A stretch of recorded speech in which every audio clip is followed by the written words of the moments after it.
This video will show you how to download the SDR Sharp software. It's available from AirSpy.com. This is the software that I use along with something known as a SpyServer that allows me to share multiple SDRs here at the house and allow them to be shared across the internet with you. So let's get started. First, I'll open up a web browser and go to AirSpy.com.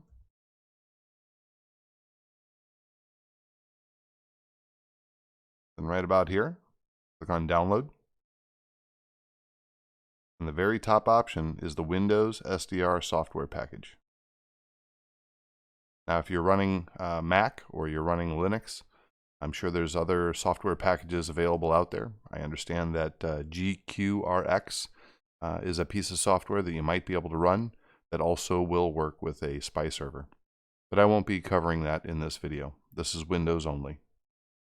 So click on Download.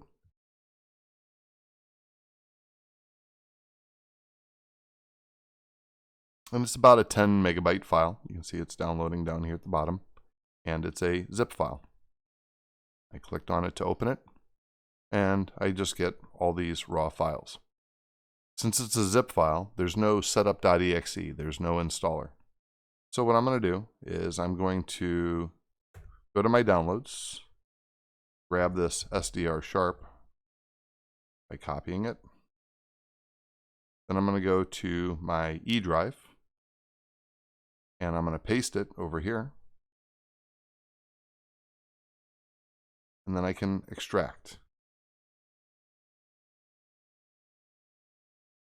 Now I've already downloaded this one time, which is why it's got this little 2 and whatnot after it. So I'm just going to call it SDR Sharp-x86. That's going to go right into the root of my E drive. You can put this anywhere you would like.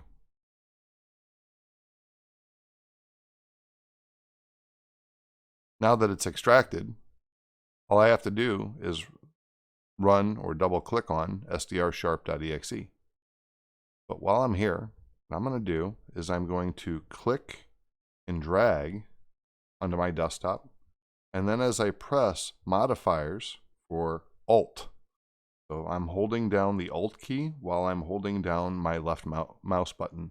And notice how the little link or the tooltip that shows up underneath the icon for SDR Sharp on my desktop says Create Link in Desktop. That's exactly what we want to do. So I'll hold down the Alt, I'll let go of my left mouse button, and it created a shortcut to SDR Sharp.exe. I can now close this window.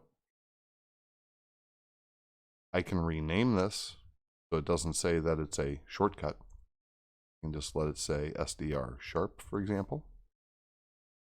Now I've got a nice link on my desktop. Now I'm going to double click. Windows has gotten a little smart about this. It's not necessarily the most popular application in the world. So what I can do here is I can say click on More Info and Run Anyway. But the whole reason that popped up, let me go back to my E drive for a moment. Go back into the SDR Sharp x86 directory. If I right click on SDR Sharp.exe, I go to Properties, and there's this little option right under here on Windows 10. It says Unblock. Windows knows this came from another computer or from the internet, and it's kind of untrusted. And what I would like to do is trust it. So I'm going to click on Unblock and hit OK. Now if I double click on the icon up there, it should pop right up. And I had some recording going on here with Xbox. So anyway, you can ignore that. This is AirSpy, the SDR Sharp software. I'm going to change my source up here. I'm going to use the little drop down. Click on the SpyServer network. I'm going to click on these 3 little dots. That allows me to browse the SpyServer network.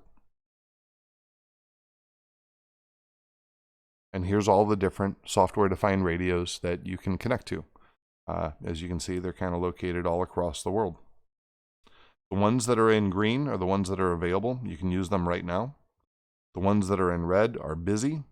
And I think, let's see, let me pick on one of these. Oh, the ones in yellow are unreachable. They were here, and they're not available at this moment. Maybe they're having technical difficulties. So to find my SDRs, the easiest way to do it is via my call sign, KD0BQS. Kilo Delta Zero Bravo Quebec Sierra. And you'll see that I have two of them here. I have an AirSpy HF Plus, and then I also have an AirSpy R2. And take note of the different frequency ranges that they cover here. This AirSpy HF Plus is primarily designed for the HF bands, and the AirSpy R2 is for everything about 24 megahertz all the way up to 1.7 gigahertz. Now, this all depends, of course, on the antennas that they're connected to. So at this moment, the HF Plus is connected to a G5RV dipole out in the backyard. And this one here is connected to a Hustler G6 270R. It's a dual band VHF and UHF antenna. So I'm going to connect to the HF one, what the device looks like. And all I have to do is launch in SDR just by clicking on this link. And as soon as I do that, you can see that I'm connected to the SDR. I'll make this a little bit bigger. And right now the waterfall doesn't look very good. It looks very, very bright. I'm going to try and calm that down a little bit. So the first thing to notice is I want to take this bottom line. This is kind of like my noise floor here. And what I'm going to do is I'm going to bring that down a little bit. So I'm going to play around with the range first. As you see, I bring that down closer to the bottom. Now the waterfall starts to clear up. Blue is a weak signal, red is a strong signal. So I'm right in the middle of the 40-meter band. And at this moment in time, it's about 11:20 Eastern. I do live in Central Time, but I work in Eastern Time Zone, so it's 11:20 or so Eastern. So what I'm going to do, I'm going to drop down to, let's go down to the 80-meter or 75-meter band. I'm going to click. Notice how if I move my mouse up and down on this number, up at the top, it's red. That means if I click there, it'll go up 1 megahertz. If I go down a little bit, it highlights in blue a little bit. And I click there and it goes downward. Well, let's keep clicking down. And then we'll get into the middle of the band here. And I'm going to, again, the noise floor is kind of high. Let's bring that down by reducing the offset here on the right-hand side. Bring that down. That looks pretty good. So on the waterfall, I can see all of these different signals. I can see, there's some CW here down at the bottom. I can see that there's some lower sideband traffic that's in here. I bet we all know, especially if you're ham, you know what this is down here. This is your FT8 and FT4. So what I'm going to do is I'm currently in AM mode on the left-hand side. I'm going to switch that to lower sideband. And then I'm going to change my snap to grid to be 1 kilohertz. It'll make tuning a little bit easier. So I'm going to pick on this signal right here. As I bring the volume up top. It's perfect. A couple of watts on. Now you should be able to hear the audio coming through on the SDR. After the amp. And I can click over here and find another signal. On the radio. The milliwatts, don't it, Mike? Yeah. So you could support that thing with heavier dying. This was 3-3, over. Yeah, that sounds good. Yeah, I'm looking forward to it. So as you notice, I'm going to turn this down just a tad. As you notice, there's a little bit of static in the back. So the next thing I'm going to do is I'm going to try and see if I can calm that down just a little bit more, make it a little bit easier to listen to. One of my favorite ways to do this, unfortunately, is to reduce the gain of the SDR. But with the HF Plus, there's no way to do that. There's no gain control. It's all within the device itself. Just how it works. So the next one that I like to use is the IF noise reduction. So I'm going to turn this on. Leave this on hi-fi. And then turn this up till about, I don't know, let's call it about 15 or so.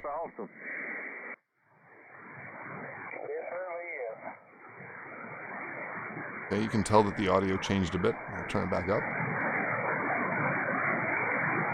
I'm going to go to maybe 13. Is that your daddy's brother or your mother's 10. brother? Minus 10. That's my mother's oldest brother.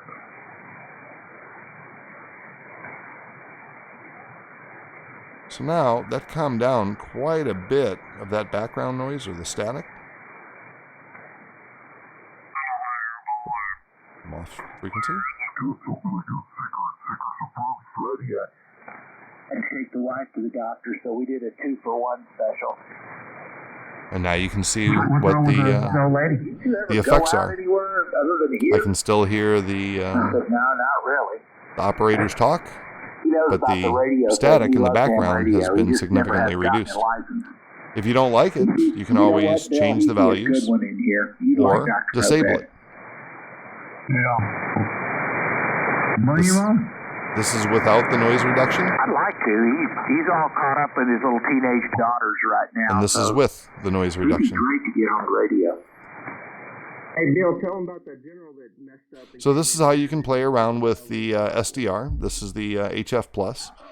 This will allow you to pretty much go all the way from 9 kilohertz all the way up into almost 30 megahertz. The antenna is not very good once you get up that high. I wouldn't really go, anything beyond, 20 meters or so. That seems to be where it shines the best. But if you get beyond that, you're really out of the performance zone of that antenna. Anyway, this was my short demonstration showing you how to download, set up SDR Sharp, and then get connected to one of the SDRs. One last note. If you wanted to connect to a different SDR, you can click on this D button right here to disconnect. You can click on that little ellipsis, the 3 buttons again, and then you can go searching for another SDR. So again, if I look for my call sign, KD0BQS, here's the other one. This is the AirSpy R2. Again, I'm going to click on the link, and it'll automatically connect to me. And as you can see here, I'm connected to one of the NOAA weather radio frequencies, the most prominent one that's in this area. This SDR, you can manipulate the gain. So let me show you how to do that quick. I'm going to change the offset so I can see my noise floor a little bit. What I like to do is I like to reduce the gain and then slowly start bringing it back up until I watch this noise floor rise a little bit.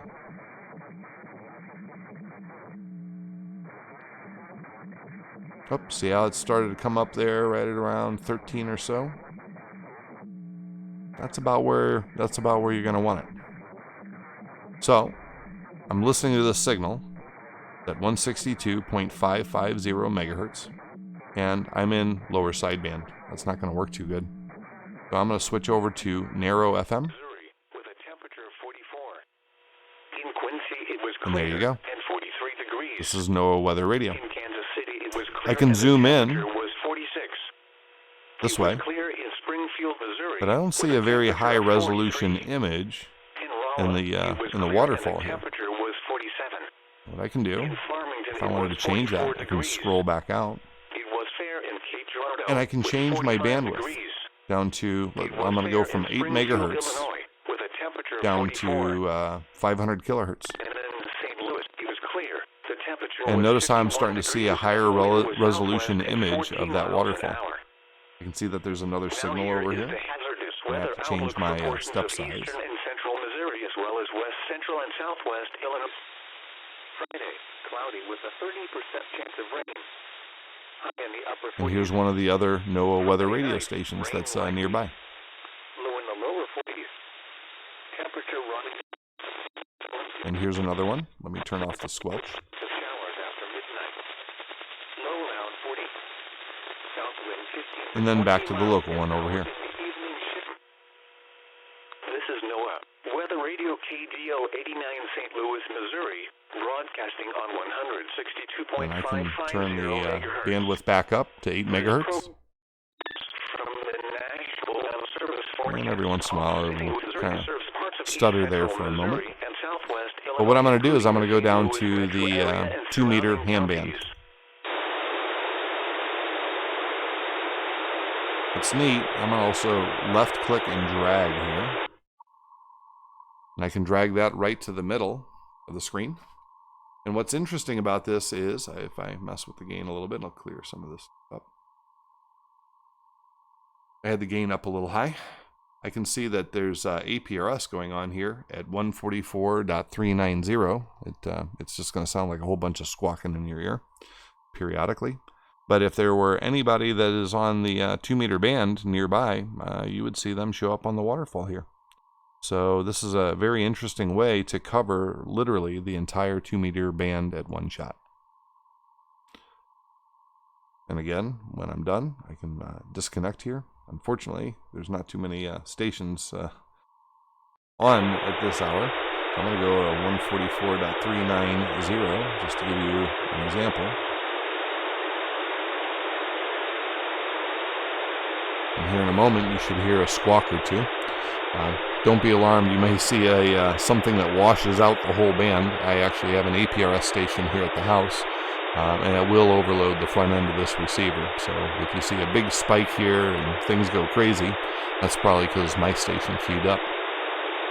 I'll give it a few seconds.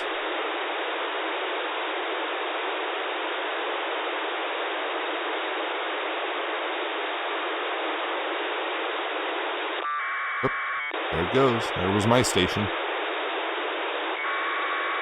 And there you hear another station coming in there as a response. Here's a repeater going on right here. Good evening. The time is 10:30 p.m. Sunday, November 24. And there was another one that was over here a moment ago. And since it's about 10:30 p.m. Central, 11:30 Eastern, most of the repeaters in the area are starting to give the current time. Anyway, that concludes my demonstration of how to use the different SDR systems with SDR Sharp. Thank you for watching.